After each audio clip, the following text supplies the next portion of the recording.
আমাদের বেগুন গাছগুলিতে যদি এত পরিমাণে সুন্দর সুন্দর বেগুন ধরাতে পারি, সেটাও কি সম্ভব? চলুন জেনে নেওয়া যাক আজকের ভিডিওর মধ্য দিয়ে। নমস্কার বন্ধুরা, আজকের আরেকটি ভিডিওয় আপনাদের অনেক অনেক স্বাগত। আজকের ভিডিওটা বেগুন গাছের উপর হবে। আপনারা প্রথমেই দেখে বুঝে গিয়েছেন।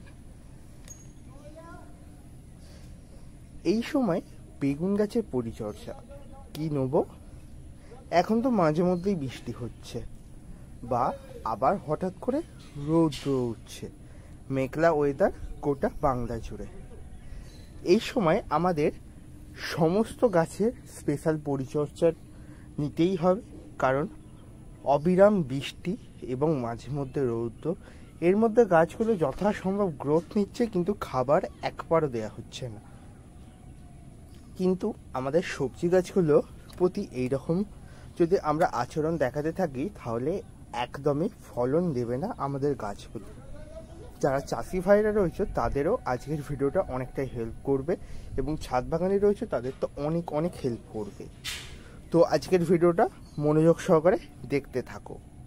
আজকে তোমাদের কাটিং সম্পর্কেও ধারণা দেবো, বেগুন গাছের যেটাকে আমরা কাটিং বলি, 2G কাটিং, 3G কাটিং।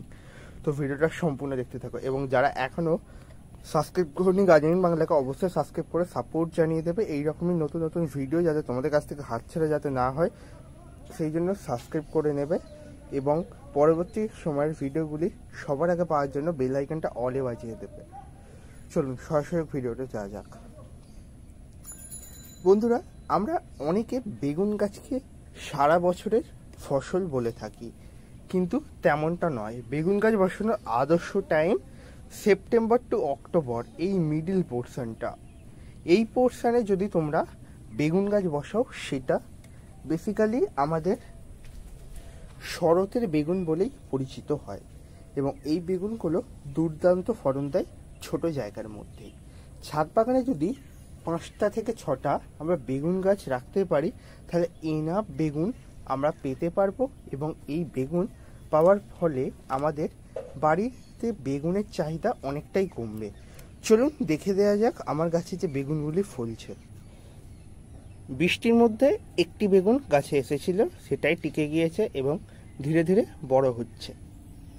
গাছগুলির অসামান্য গ্রোথ, শুধুমাত্র একটা দুটো সমস্যা, সেগুলো আজকে সমাধান করে দেবো পুরোপুরি। বেগুন গাছে তো হাজারো সমস্যা, বেগুন গাছ করাটাই চাপের বিষয়। অনেকে বলে সবজি গাছ সহজ, তাই না? একদমই নয়। কোনো গাছই সহজ নয়, আবার কোনো গাছই কঠিন নয়, যদি আমরা ঠিকঠাকভাবে গাছের পরিচর্যা নিতে জানি। বেগুন গাছের ক্ষেত্রে আমাদের প্রথমত 3টে জিনিস মেনে চলতে হবে: এর মাটি, জল এবং খাবার। তাহলেই বেগুন গাছে আমরা প্রচুর পরিমাণ ফলন পেতে পারবো। মাটি, আমি এখানে মাটি যেটা ইউজ করেছি, এই যে মাটিটা তোমরা দেখছো, এটাকে বেলে দোআঁশ এবং ঝুরঝুরে বানানোর জন্য নিয়েছি কোকোপিট 40% নর্মাল মাটি, এবং 40% নিয়েছি আমার নিজের তৈরি কম্পোস্ট সার, কিচেন ওয়েস্ট কম্পোস্ট দিয়ে তৈরি কম্পোস্ট সার। এগুলো ভালো করে মিশিয়ে 1 সপ্তাহ পর মাটিতে গাছটা রোপণ করেছি, এবং গাছের চারাগুলো বীজ মাধ্যমে আমার নিজের হাতে তৈরি, এবং পাতার সাইজ দেখেই বুঝতে পারছি বেগুনের সাইজ কীরকম হবে। ঠিক সুন্দরভাবে চারা এবং চারার কোয়ালিটি এবং ফসল নিয়ে যদি কোনো ডাউট না চাও, তাহলে নিজে চারা তৈরি করো। নার্সারি থেকে যেন শুনে এটা বড় বেগুন হবে, এটা ছোট বেগুন হবে, এটা থোকায় থোকায় বেগুন হবে, এরকম শুনে কোনোদিনও তোমরা বেগুন গাছের চারা কিনে আনতে যেও না, তাহলে তোমরা অনেক সমস্যার মধ্যে পড়তে পারো। আর একটা তোমাদের বলে রাখি, যদি তোমরা বীজ থেকে চারা করো, একদম মানে টপ A1 কোয়ালিটির বীজ যাকে বলে, সেই বীজটা নেবে। অল্প পরিমাণে পাবে, কিন্তু সব কটা বীজ জার্মিনেট হবে, এবং প্রত্যেকটা বীজ থেকে সুন্দর সুস্থ সবল চারা সৃষ্টি হবে। আর একটা তোমাদের বিষয় যেটা সেকেন্ড, জলের বিষয়টা তোমাদের বলি। বেগুন গাছ খুব কমও জল পছন্দ করে না, বেশিও জল পছন্দ করে না, মানে পরিমাণ মতো জল চাই, তাই আমাদের এই পরিমাণ মতো জলের চাহিদা অবশ্যই মেটাতে হবে। এখন যেহেতু বৃষ্টি হচ্ছে তাই একদমই আমরা গাছে জল দেব না। আর খাবারের ব্যাপারটা পুরো বলে দিচ্ছি। আমরা বেগুন গাছে সপ্তাহে একবার করে, এখন যেহেতু বৃষ্টি হচ্ছে, গুঁড়ো খোল টবের চারপাশে দিয়ে দিতে পারি এবং দিতে পারি গোবর সার। আর কি দিতে পারি, আর কিচেনস কম্পোস্ট থেকে তৈরি লিকুইড যখন এই মেঘলা ওয়েদার কেটে যাবে, পুরোপুরি শীতের মধ্যে পড়ে যাবে, এই সময়তে অবশ্যই দিতে পারি। আর দিতে পারি রাসায়নিকভাবে যারা করতে চাও মানে চাষি ভাইয়েরা, তারা দিতে পারো এনপিকে 10-26-26, ডিএপি এবং সুপার ফসফেট একসঙ্গে মিক্স করে বা আলাদা আলাদা। প্রত্যেকটা সার খুব গুরুত্বপূর্ণ কাজ দেবে তোমাদের গাছকে সুস্থ সবল এবং প্রচুর পরিমাণে বেগুন ধরানোর জন্য। আর আমি এই যে বেগুন গাছ বসিয়েছি একটা প্যাকেটের মধ্যে, এটা মানে একদম মানে প্যাকেটের সদ্ব্যবহার যাকে বলা চলে, কারণ এই প্যাকেটগুলো আমাদের বাড়িতে আসে আর নষ্ট হয়ে যায়, মানে ফেলে দেওয়া হয়। কিন্তু আমি লক্ষ্য করে দেখলাম এর মধ্যে খুব ভালোভাবে যে কোনো গাছ করা চলে, তাই আমি একটা প্যাকেট নিয়ে এসে প্রথমত ট্রাই করে দেখলাম, তারপর আর একটা প্যাকেট নিয়ে এসে আর একটা বেগুন গাছ বসিয়েছি। ঠিক এরকমভাবেই তোমাদের ছাদের মধ্যে বেগুন গাছ স্থান দখল করবে, দেখতে পাবে কিছুদিনের মধ্যে বেগুন গাছে প্রচুর ফলন আসছে। এবং আমার ভিডিও তো তোমাদের জন্য 12 মাস রয়েছে, যেটার মাধ্যমে আমি তোমাদের 12 মাস পরিচর্যা, 12 মাসই সবজি, ফল, ফুল ইত্যাদি নিয়ে আমাদের এই গার্ডেনিং বাংলার চ্যানেলের পথ চলা, এবং তোমরা নিশ্চয়ই এই পথ চলায় আমাদের সঙ্গী হবে, এটাই আমি কামনা করি। তো আজকে বেসিক্যালি খাবার, মাটি এবং জল নিয়ে আলোচনা করা হলো। এরপর আসা যাক রোগ পোকা বেগুন গাছে প্রচুর লাগে। রোগ পোকা নিয়ে কিছু বলার নেই, কারণ যারা বেগুন গাছ করেছো তারা সব প্রত্যেকেই জানো বেগুন গাছে এতটা পরিমাণ রোগ পোকা লাগে যে আমাদের মানে কি বলবো, রাগের মাথায় আমরা বেগুন গাছে তুলে ফেলে দিই। ঠিক বেগুন গাছের কেয়ার করা আমাদের হয়ে ওঠে না। পাতার নিচে মিলিবাগের উপদ্রব এবং প্রচুর পরিমাণ মিলিবাগ এবং পিঁপড়ের আনাগোনা লেগেই থাকে গাছের মধ্যে।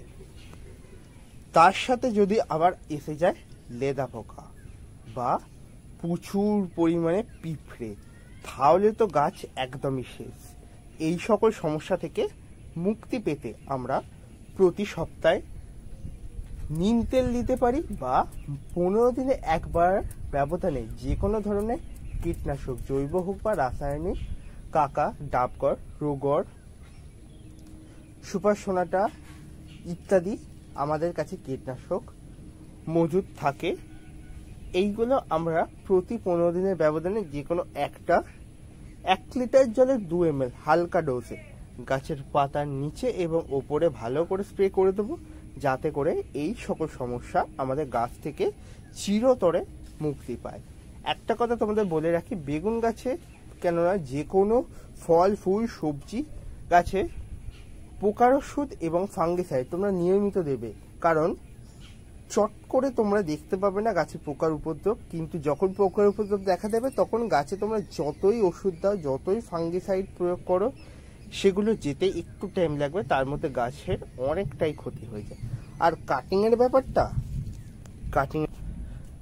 ব্যাপারটাও তোমাদের সম্পূর্ণ বলে দিচ্ছি, যেটার মাধ্যমে তোমরা গাছ থেকে প্রচুর পরিমাণে ফলন পেতে পারবে। আর তোমরা অনেকেই বলবে দাদা যে সারটা দিয়ে দেখালে না, তো সারটা এখন যেহেতু মাটি পুরোপুরি ভিজে রয়েছে এবং মেঘলা ওয়েদার, তাই এখন দিলাম না। তোমরা সারটা নিশ্চয়ই জেনে নিলে এই পরবর্তী সময় তোমাদের যখন সুবিধা হবে এবং আকাশ যখন পরিষ্কার হবে তোমরা তখন খাবারটা দিয়ে দেবে, আমিও তাই করব। চলো বেগুন গাছের কাটিং দেখানো যাক, যেটাকে আমরা বলি 2G cutting, 3G cutting. Just এই ডগার ওপরে পাতাটা, এই যে এইখানটা আমরা যেরকম চন্দ্রমল্লিকা গাছে পিঞ্চ করি, পিঞ্চিংয়ের মতো নখ দিয়ে এই যে ডগার ওপরটা জাস্ট এরকমভাবে টেনে কেটে দেবে, হয়ে গেল। এটা হচ্ছে আমাদের 1G কাটিং, মানে ফার্স্ট জেনারেশন কাটিং। এরপর এখানে আমাদের সেকেন্ড জেনারেশন মানে 2G কাটিং। জাস্ট এখান থেকে আবারও এরকমভাবে ডগার অগ্রমুকুলটা ভেঙে দেবে, তাহলেই দেখতে পাবে তোমাদের গাছ খুব সুন্দরভাবে বুশি হচ্ছে এবং গাছের দ্রুততার সাথে ফলন চলে আসবে।